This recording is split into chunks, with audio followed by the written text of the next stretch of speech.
ત્રણ જ દિવસના ટૂંકા ગાળામાં નર્મદા જિલ્લામાં આદમી પાર્ટીના પ્રમુખ નિરંજન વસાવા ઉપર હુમલાની બીજી વખત ઘટના બની છે। આ ઘટના ગઈકાલે 8 ડિસેમ્બરના રાતના સમયે બની હતી, જ્યારે તેઓ એક ગામડામાંથી પોતાની પાર્ટી મીટિંગ કરીને પોતાના કાર્યકર્તાઓ સાથે પરત ફરી રહ્યા હતા। તે દરમિયાન તેમની ઉપર એક રસ્તામાં ત્રણ તરફથી પથ્થરમારો થયો હતો। તેમની ઉપર હુમલાનો પ્રયાસ થયો હતો। તેમની ગાડીની તોડફોડ કરવામાં આવી હતી। આ મામલે નાંદોદના અમલેથા પોલીસ મથકે 4 લોકો સામે ગુનો દાખલ કરવામાં આવ્યો છે।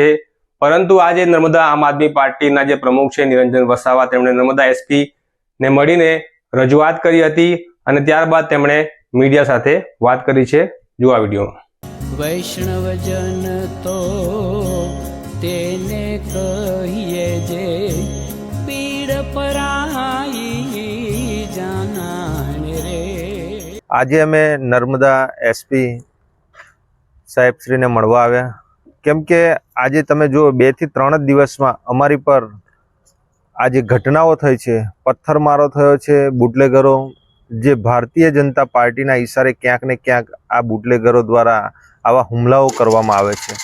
આજે 2-3 દિવસ પહેલાં પણ અમારી પર સંતોષ ચોકડી પર ખુલ્લેઆમ બુટલેગર દ્વારા દાદાગીરી કરી અને જાનથી મારી નાખવાની ધમકી આપી હતી। હજુ તો તે મુદ્દો સળગતો જ હતો અને તરત જ ગઈકાલે અમારી જે સભા હતી એ સભાનો કાર્યક્રમ અમે પતાવી અને અમે બીજા કાર્યક્રમમાં જઈ રહ્યા હતા। તો મયાસી ગામ જે ચિત્રોલ ગામમાં આવે છે, ત્યાં ભાજપ પ્રેરિત જે બુટલેગરો છે એ બુટલેગરો દ્વારા અમારી પર જે મયાસી ગામથી ફક્ત 1 કિલોમીટરના અંતર પર અમારી પર પથ્થરમારો કરવામાં આવ્યો। ધીસમ હથિયારોથી અમારી ગાડી પર મારવામાં આવ્યા અને ત્યારબાદ અમે જેવા 200-300 મીટર આગળ જઈએ છીએ ત્યાં બીજો હુમલો થાય છે અને પાછા 200-500 મીટર જઈએ છીએ ત્યાં ત્રીજો હુમલો થાય છે। એટલે 25 થી 30 લોકો એ ક્યાંક ને ક્યાંક આ ભારતીય જનતા પાર્ટીના ઈશારે આ બુટલેગરો આટલી બધી એમની દાદાગીરી વધી ગઈ છે।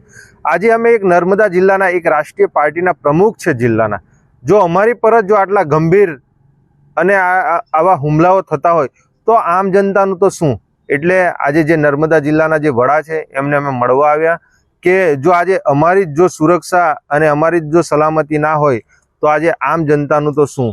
અમને ક્યાંક ને ક્યાંક અહીંયા ગાડી લાગી રહ્યા છે। આજે સોશિયલ મીડિયા દ્વારા છેલ્લા અઠવાડિયા 10 દિવસથી જે આ ભાજપના જે નેતાઓ છે, જે નર્મદા જિલ્લાના એ સાંસદો, જિલ્લાના પ્રમુખ હોય એ સાંસદો પર આક્ષેપ પ્રતિ આક્ષેપનો જે દોર ચાલી રહ્યો છે અને એની સાથે સાથે સમગ્ર ગુજરાતમાં આ નર્મદા હોય કે પછી આખા ગુજરાતમાં જે બુટલેગરો હોય, ડ્રગ્સ માફિયા હોય, આંકડા જુગારના હોય, એની પર જે રેડ પાડવામાં આવી રહી છે પોલીસ દ્વારા અને આક્ષેપ પ્રતિ આક્ષેપ જે મૂકવામાં આવી રહ્યા છે, એના કારણે જે ભારતીય જનતા પાર્ટીના ઈશારે આ બુટલેગરો ખુલે આમ જાનલેવા હુમલાઓ કરે છે। એટલે આ બિલકુલ ચલવી નહીં લેવાય। નર્મદા એસપી સાહેબશ્રીને મળીને અમે વાતચીત કરી છે કે સાહેબ આમની પર કડકમાં કડક શિક્ષાત્મક એવા પગલાં લો, એવો દાખલો બેસાડો કે જેથી કરીને આવનારા દિવસોમાં ભારતીય જનતા પાર્ટીના બુટલેગરો હોય કે એમના નેતાના કે પછી એમણે મોકલેલા જે બુટલેગરો હોય એ બુટલેગરો જે આવા કૃત્યો કરે છે આવનારા દિવસોમાં અમારી પર અથવા તો કોઈ પણ સામાન્ય વ્યક્તિ પર ના કરે અને એમની પર કડકમાં કડક એક્શન લેવામાં આવે। એટલે જિલ્લાની તમામ પોલીસ ટીમને એ બાબતે સૂચના આપવામાં આવે એવી અમે આજે નર્મદા એસપી સાહેબશ્રીને માંગણી કરી છે।